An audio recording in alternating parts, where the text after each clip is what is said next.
to today's episode of the Simply Financial podcast. I'm your host, Christopher Calandra. Want to increase your financial IQ with today's discussion, which is about stress and money, the relationship between stress and money. As we all know, money is an essential aspect to our lives. It is a means to secure our basic necessities, and it is something that we want to use to increase joy, satisfaction in our lives. It could also be a source of stress. Stress, it is a natural response to situations that threaten our well-being. That sounds kind of scary, but it's a normal part of life, and it can be helpful. It is helpful in small doses, but when it becomes chronic, it can be detrimental to our physical and our mental health. The relationship between stress and money is very complex. There's a lot of interdependencies. But in a February 2022 study from the American Psychological Association, 65% of respondents said that money is a significant source of stress. And we're not going to dig into that study in great detail, but it was a little upsetting to me to note that the percentage of respondents who had stress, it's greater for younger individuals, not very surprising, but upsetting, and also for Black and Hispanic adults. For many people, financial stress is a significant source of anxiety. Financial concerns can arise from all sorts of reasons.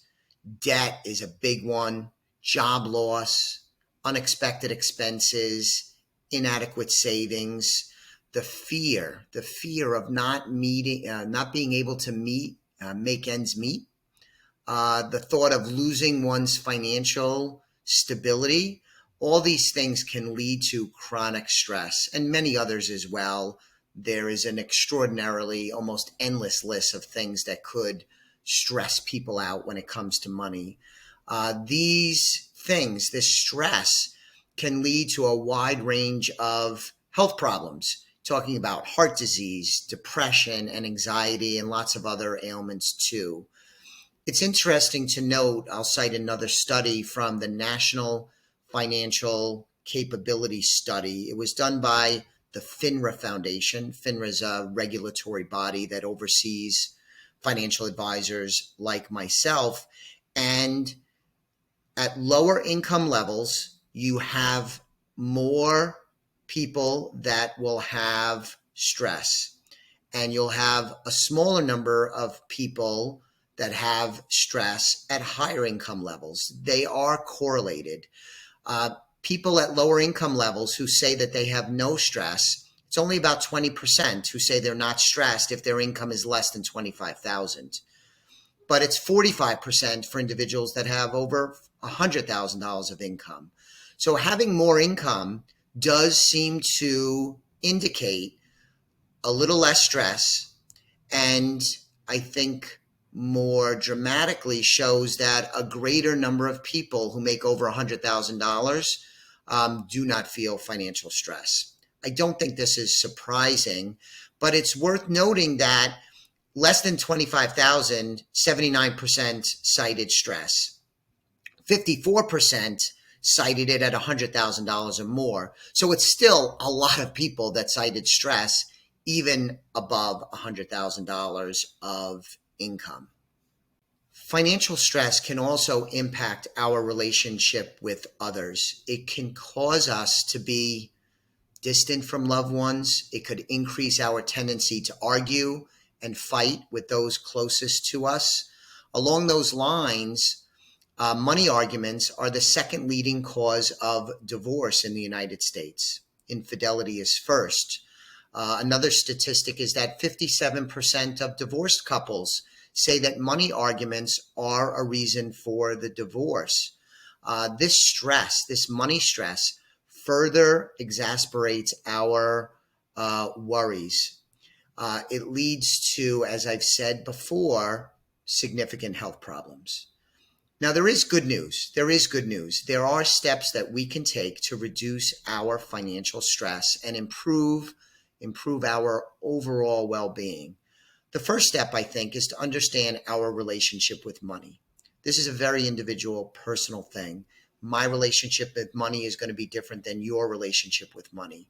Even though Joelle, my wife, and I, we tend not to fight about money. We fight about lots of other things, but that seems to be something over the course of our 26-year marriage that we tend to be pretty aligned with. Our views, nonetheless, about money are very different. Even though we get along on this subject, our relationship with money is different. So understanding your relationship with money is a valuable thing. It's crucial to recognize the emotions and attitudes we associate with money and how they impact our financial decision making. You know, one quick example on this is a lot of people are stress spenders. They have a hard week at work.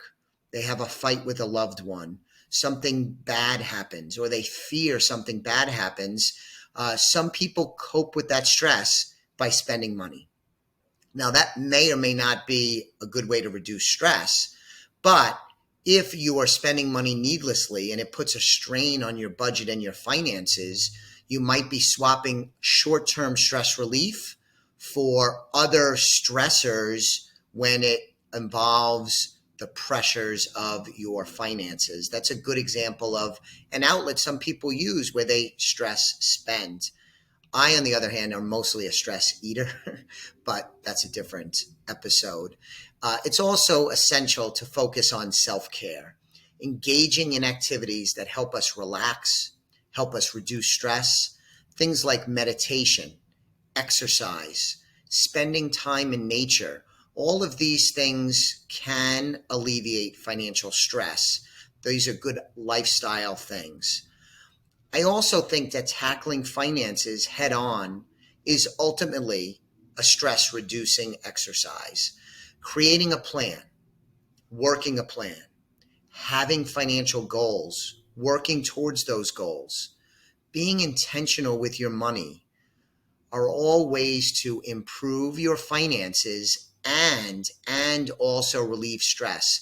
It does double duty. We would be increasing our ability to build wealth, to become more financial secure, and at the same time, increase our healthiness by relieving stress.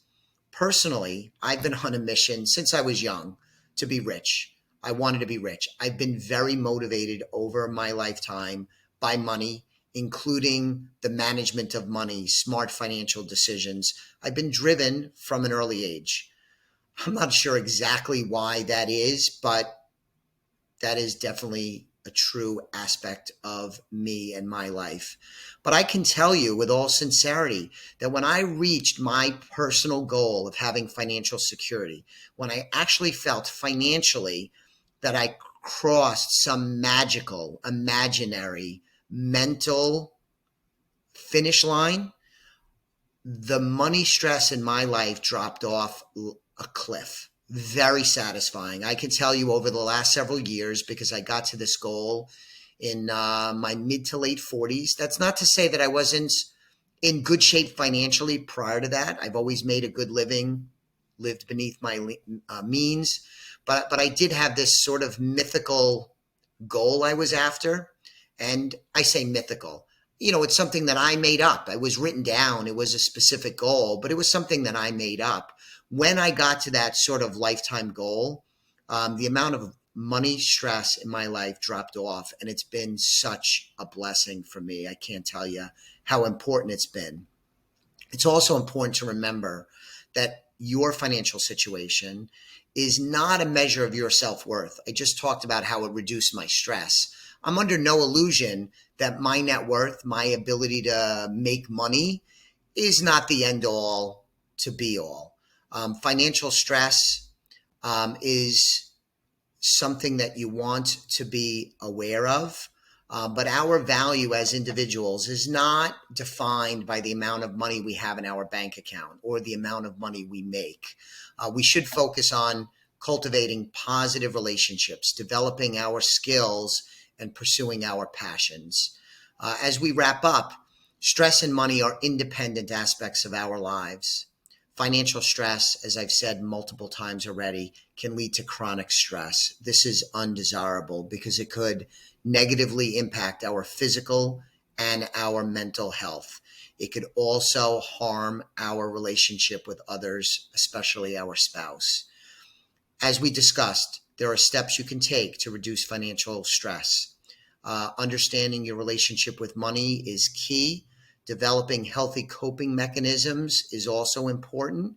We want to engage in self-care and having a plan, working a plan, being purposeful, hiring a financial advisor like me and my team here at Elliott Wealth Management, I think is a good decision that'll help you win with money, but also lead to healthier outcomes. That's my strong opinion. I think we can improve our overall well-being and cultivate healthier relationship with money if we're mindful of money and stress. Thanks for listening to this episode.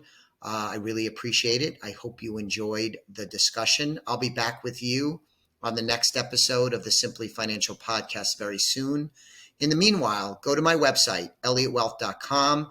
Check out the team and I and the work we do for clients.